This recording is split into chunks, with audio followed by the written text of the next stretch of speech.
Mike and I, who are twins, were tightly holding each other's hands. On my chest, there was a name tag that read Max Johnson and had my name along with the contact information for the orphanage. Mike gazed at the name tag and his face contorted. Even if we know the number, we don't have the money to make a call, Mike said, looking down.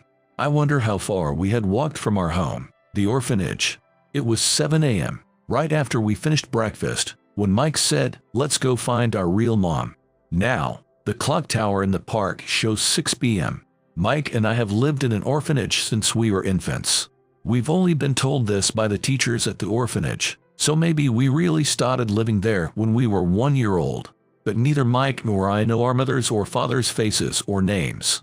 That's why our last name comes from the director of the orphanage. This morning, not knowing our true last name, Mike and I left the orphanage to search for our truth. And then we got lost. Mike pretended to be brave and said, "I know this place," but his palm, holding my hand, was sweaty. Finding the park we went to on a school field trip in elementary, we both let out a big sigh at the same time. I think we were relieved to find a familiar place in an unfamiliar city. Maybe we should go back. We don't even know anything about our mom and dad, and we don't know where to go, right? Max, don't you believe in miracles? Mike and I bought drinks with the $4.00 we each had in our coin cases. Our stomachs were rumbling, but our throats were parched even more. All I had left was 80 cents and a bottle of barley tea. Mike should have about 60 cents left since he bought a Coke. Let's try to find a phone somewhere, like at a convenience store. I wonder if we can make a call with just 60 cents. Mike's eyebrows began to furrow. He stared at the 60 cents in his palm with a near-tearful face. The manager who comes to pick us up can pay back the convenience store. We can just pay back the manager from our monthly allowance, I suggested. No, but I'm hungry. As I said this and rubbed my stomach, my vision blurred. I felt pathetic about being hungry, maybe not being able to go back, and just everything about how I felt right now, like it was all swelling up inside me suddenly. Max, don't cry. I don't wanna, let's go back, Mike. I'm hungry. As Mike said this, tears streamed down from his large eyes. On a bench in the large park, the two of us, holding hands, cried. Many adults passed by and looked at us crying loudly, but they all just passed by, looking puzzled. Except for one woman. "What's wrong, you two? If you cry that much, you'll get thirsty." Hearing her kind voice, we both stopped crying at once. "You two really look alike. Are you brothers?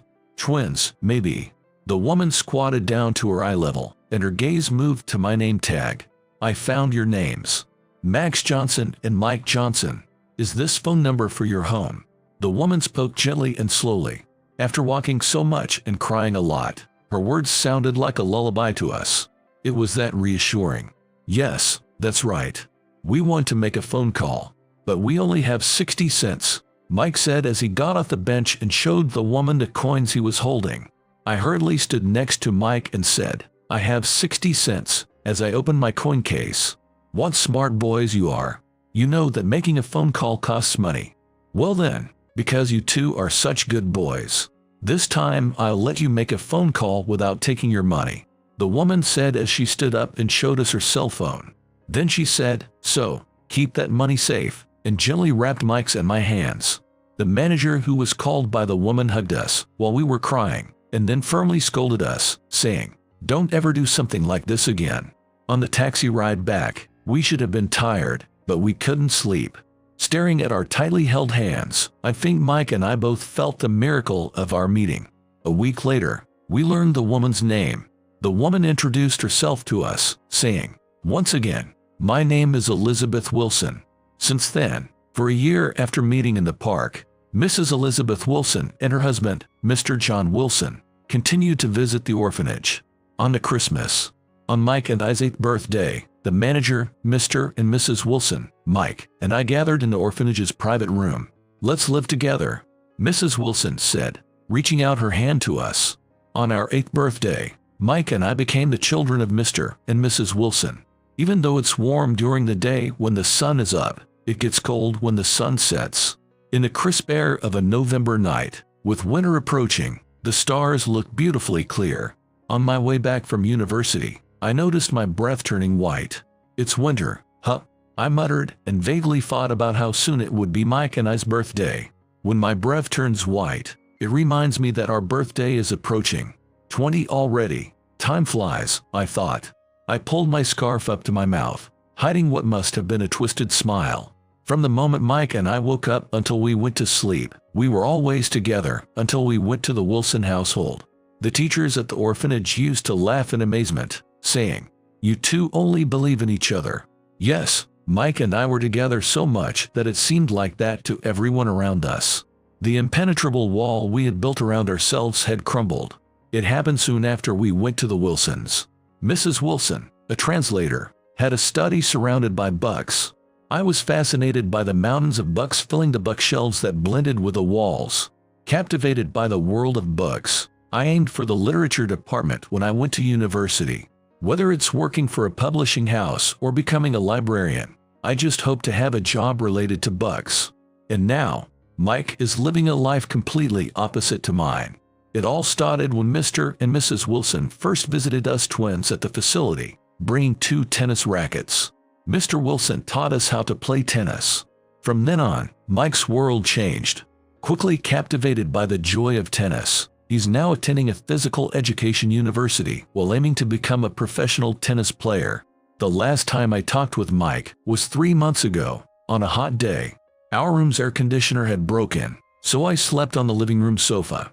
Hearing a noise outside, I opened the curtains to see Mike practicing swings in the garden. "You're practicing this late?" Without Mike even looking at me, he replied, "Because I want to stand on the world." His eyes were fixed straight ahead. His clear eyes, I believe, were surely gazing at the world. The roots of Mike's being hasn't changed since the day we met Mrs. Wilson in the park. It's not about what's possible or impossible. It's about trying until you're satisfied. That's just who Mike is. I want to. My mutter, almost involuntary, disappeared unheard in my scarf. I stopped and closed my eyes. What spread in my mind was the dream world I signed Mrs. Wilson's room. The Library of Congress in Washington, D.C., the world's largest library. I learned about its existence when I graduated from elementary school. Since then, my desire to work there as a librarian has only grown. Just studying literature at a university isn't enough to work there. I think I need to study abroad, possibly attend graduate school for library science. What's needed for that is passion, knowledge, and money. There's no way I can ask for help. I uttered an excuse, not sure to whom I was speaking. Feeling somewhat pathetic, a sharp pain hit the back of my nose. Looking up at the sky, a star flickered, as if to encourage my timid self, but I looked away from it. Why is it that sports are played in cold seasons, like high school soccer? I wondered. Mrs. Wilson tilted her head at my words, needing a hand warmer in her hands. Today is Mike's tennis tournament. Even though it's a student tournament, it's a competition only for those ranked high in the national rankings, so there are many spectators.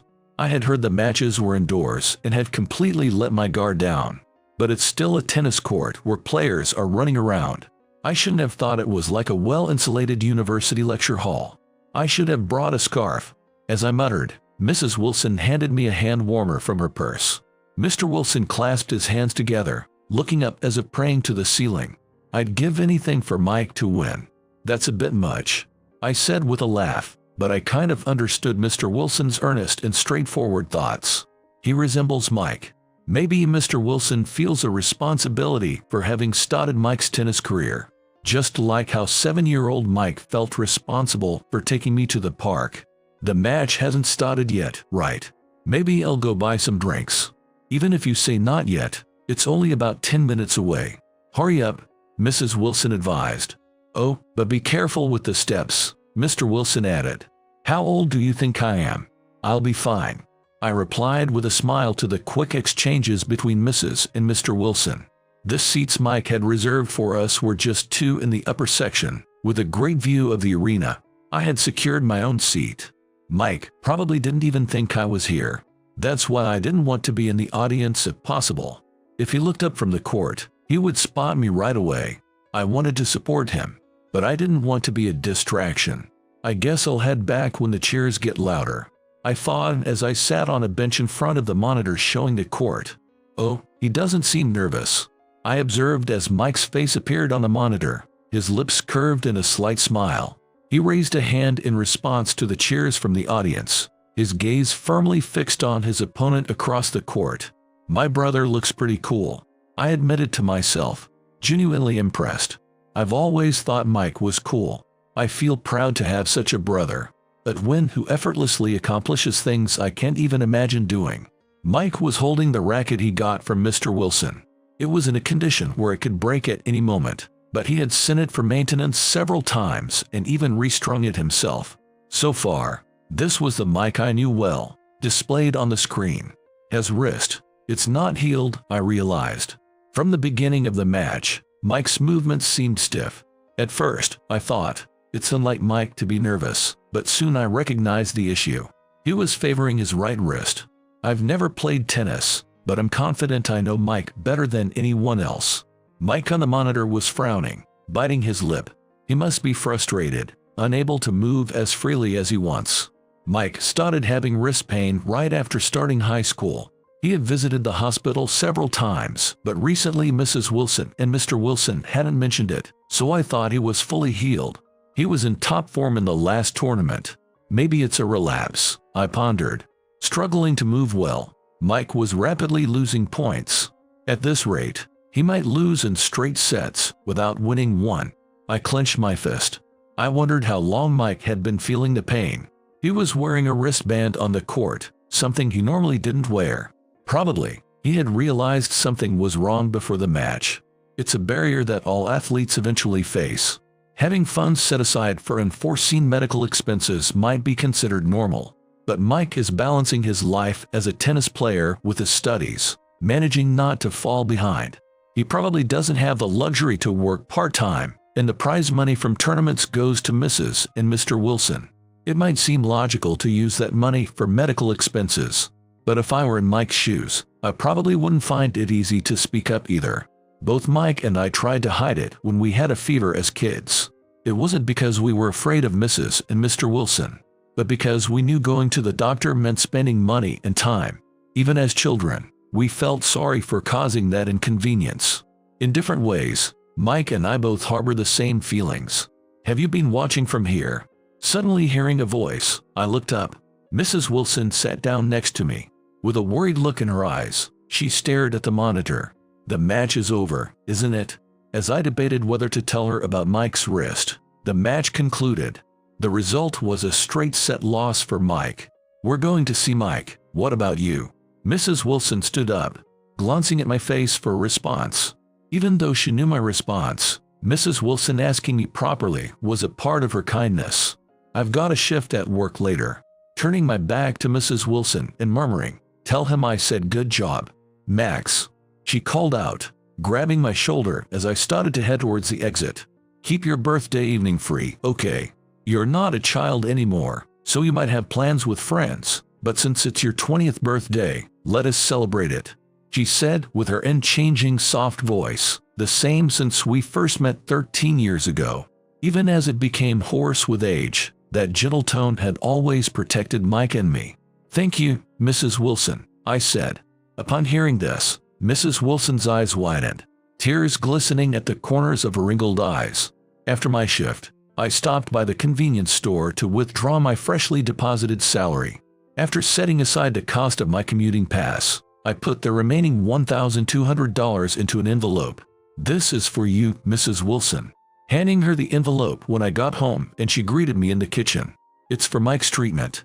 Mrs. Wilson smiled with her lips curving gently and said, "Thank you, as always, every month."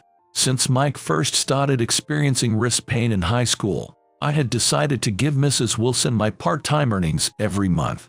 If Mike couldn't use his own earnings for his treatment, then I'd use mine for him. It might not be much, but every little bit adds up. Maybe with everything I've saved up until now, it could be enough. "You don't want to say this money is yours, right?" Mrs. Wilson asked, making me falter for words. "I think if we say it's our money, Mike might act tough. But yes, figuring it out is a parent's duty. Leave it to me," Mrs. Wilson reassured me, striking a determined pose. Then, with a troubled smile and lowered eyebrows, she seemed to say something without words. I've been careful to ensure that Mike doesn't notice my presence at his matches. She also wanted to keep it a secret that the money for Mike's treatment was coming from my part-time job. Once inseparable, Mike and I now hardly interact beyond greetings, no longer sharing casual conversations or laughter, avoiding each other to escape the heavy atmosphere. And Mrs. Wilson has started to say I'm sorry. She doesn't specify for what, but it's probably an apology for the distance that has grown between Mike and I. The change in our relationship isn't Mrs. or Mr. Wilson's fault. I'm sure they, too, have been saving for Mike's treatment, and they must have noticed my dream of working at the Library of Congress in Washington, D.C. No one speaks of their deepest thoughts and feelings. Whether this silence should be labeled as kindness or fear, I'm not sure. The cold intensified after Mike's first round defeat in the tournament. The colors green and red started to appear more frequently in the streets. Today, Mike and I turned 20. As I was about to leave my room and head downstairs, Mike, who had just opened his door, caught sight of me, his eyes widening for a moment before quickly averting his gaze. "Are you going out?" I asked quietly, noticing that he was dressed to leave. Downstairs, I could hear Mr. and Mrs. Wilson's voices. They were likely preparing to celebrate our birthday. Their voices sounded brighter than usual. I didn't want them to realize that Mike was about to leave, so I kept my voice low.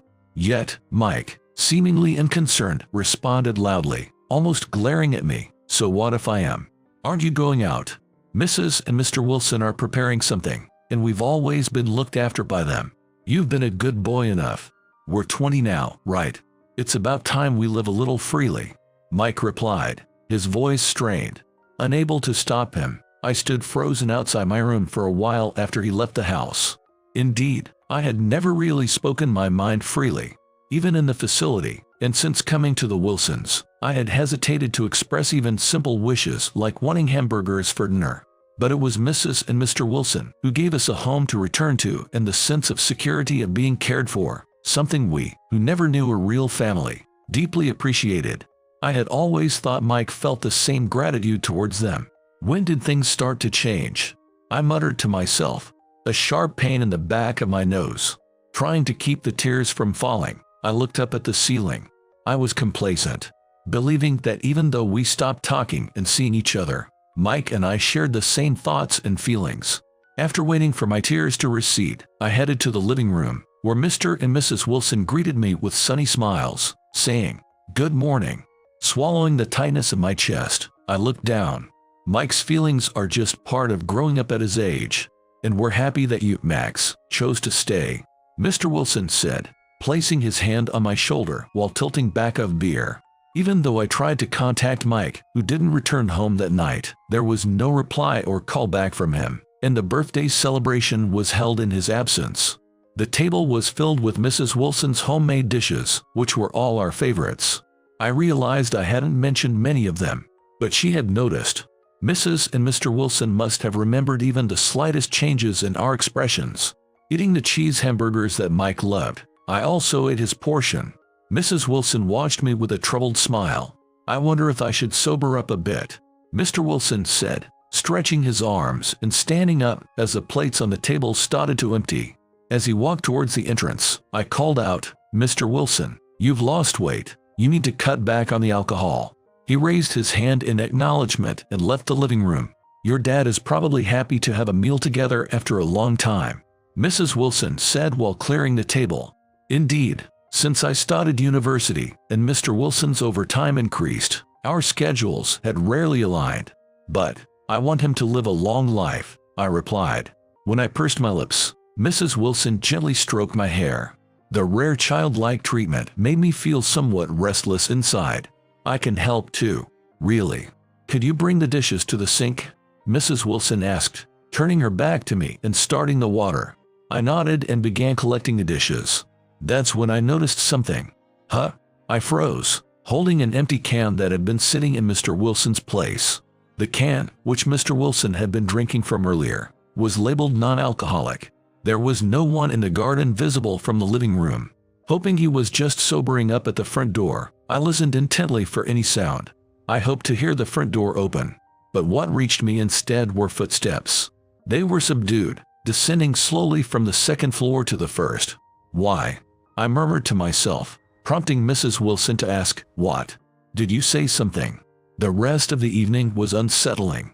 The smiles of Mrs. and Mr. Wilson began to feel like masks, and I struggled to keep my sweaty palms dry. Maybe I overdid it a bit. "I'm feeling tired.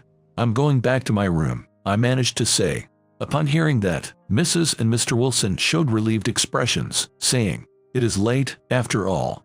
Unsure what was hidden behind their words and expressions, I quickly retreated to my room, trying to regulate my rapid breathing unnoticed.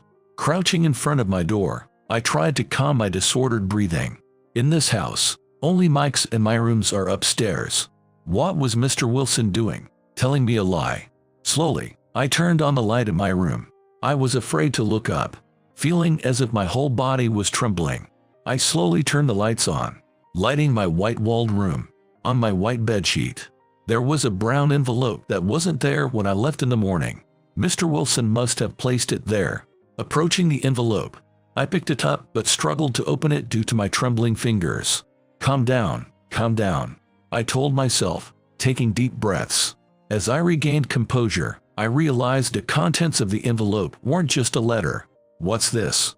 Shaking the envelope upside down, out fell a single sheet of note paper and a bank book. The bank book had my name on it. "What does this mean?" I whispered, opening the bank book. It had entries starting from April 4 years ago. I recognized the irregular dates and amounts. They matched the prize money from the tournaments Mike had won.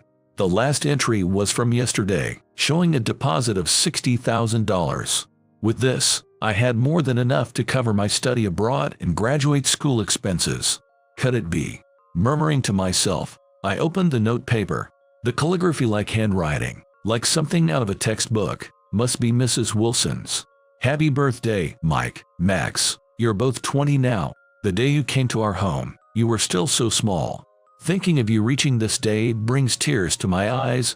Every day spent with both of you is an irreplaceable treasure to us." As I continued reading Mrs. Wilson's heartfelt words, I realized tears were streaming down my cheeks. On the other hand, I have been feeling that we must apologize for bringing you into an environment where you couldn't freely express your desires.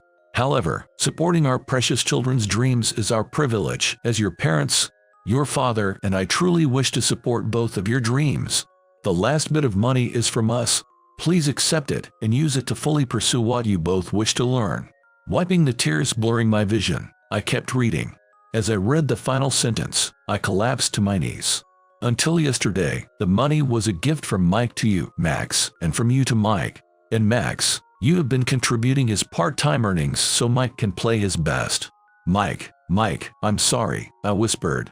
"Since the day we met both of you crying in the park 13 years ago, we have wanted nothing more than to protect you, no matter what. But no matter how old you get, you have always supported each other, and in doing so, you have protected us. Please realize this." The letter concluded. I dashed out of my room and into Mike's. In stark contrast to mine, his room was decorated in chic colors, and on his desk, there was a similar brown envelope. I grabbed it and bolted out of the house. I could hear Mrs. Wilson calling from behind, but as I apologized in my heart, I ran through the night streets. No matter how many times I called Mike, he didn't answer. Where could he be? Somewhere Mike would go. I checked the usual places. The tennis court where he often practiced, the university, the cafe near the station, but Mike was nowhere to be found. I remembered what Mike was wearing this morning. He was dressed too warmly for someone planning to stay indoors. Outside, he didn't have much luggage. Perhaps Mike wanted to spend time lost in his thoughts. If there's a place filled with memories he might want to immerse in on his birthday, it would be that park, the one where we met Mrs. Wilson. It wasn't close. I could have taken a taxi, but I felt like running. "Mike, I found you," I said as I approached the bench where we once sat and cried, holding hands. Mike was sitting there. As soon as he saw me, he slightly lifted the corners of his mouth. "Have you been here all day?" I asked as I took a seat next to him. His hand, which I brushed slightly, was as cold as ice. "Yeah." I was reminiscing about everything from that day to today. Time just flew by. Mike replied, taking a sip from a bottle of tea. 3 empty bottles lay beside him. He really must have been here the whole day. I always thought that it was on that day, right here, that you and I truly found our voices. That's why I had to come here today," he said. The Mike beside me, staring intently at the sky, was the Mike I knew so well. He hadn't changed. He was still the Mike who always thought of me. I felt foolish for feeling sad, thinking Mike had drifted far away. "Mike, this is for you," I said, handing him the brown envelope I had brought in my pouch. Tilting his head with a teasing smile, he joked, "A love letter from who?"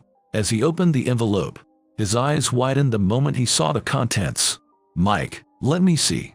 Peering into the bank book with Mike's name on it, I saw the amounts I had given to Mrs. Wilson saved there, and just like the sum given to me, an identical amount had been deposited yesterday.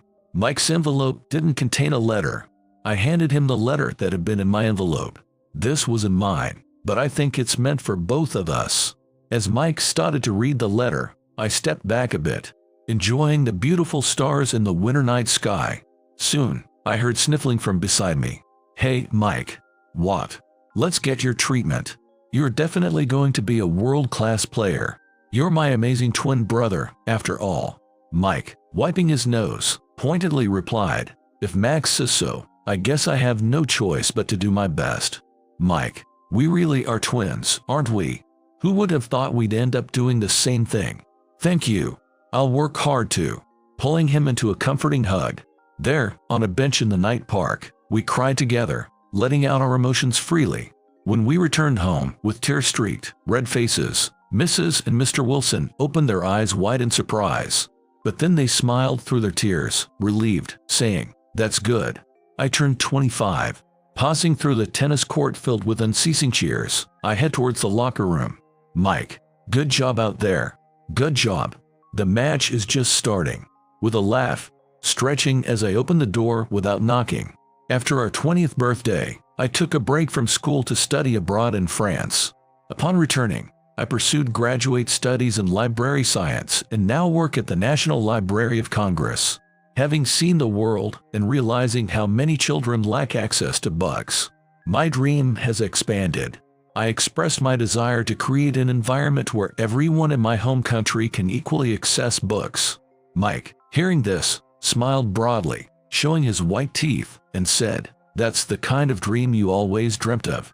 Mike continues to rank high in America tournaments, though he hasn't yet participated in any global events. "Time to think about the next step, considering my age," he once said. I know what he's envisioning. After all, we are twins. Mike hasn't said it outright, but I know that his days of competing in official matches are numbered. That's what I make it a point to attend his games, no matter how busy I am. Not hiding as I did 5 years ago. "How's your wrist?" As I ask, he says, raising his right hand cheerfully. "Perfect. The doctor even said it might be completely healed. I owe you, Mom, and Dad a big thanks." 5 years ago, Mike started referring to Mrs. and Mr. Wilson as Mom and Dad. He stopped hiding his wrist pain, too. Perhaps we finally started our journey as a family. "Max, you're coming home today, right? Mom's preparing hamburgers. Hamburgers are your favorite, not mine. You like them too. Don't hold back for me anymore," Mike said, placing his hand on my shoulder as he left the changing room. "You thought I didn't notice," he said with a raised brow and a grin. "All right, I'm off then." Watching him walk towards the court, his back looked bright and strong. "Mike, how was he?" Mrs. Wilson asked me, handing me a hand warmer as I returned to the spectator seats. I needed the already warm hand warmer in my palm. He didn't seem nervous. Looked like he was going out to enjoy himself. That's good. He's in his usual form. Regardless of the outcome, I think Mike will come back saying he had fun. That's so like Mike. Then, he'll be fine. During our more lively conversation than before, I found myself studying Mrs. and Mr. Wilson's faces. Both were saying things like it's okay and he's in his usual form, but their smiles seemed forced. Mrs. Wilson was gripping a handkerchief tightly as she stared at the court, and Mr. Wilson's hand was clenched around in coffee. Quietly, amidst the cheers, I whispered, "Thank you for caring so much about Mike and I." The cheering grew louder, and both of them jumped a bit. "Mom, Dad, it's starting," I said, catching their attention. Mike was waving from the court, and all three of us waved back in unison.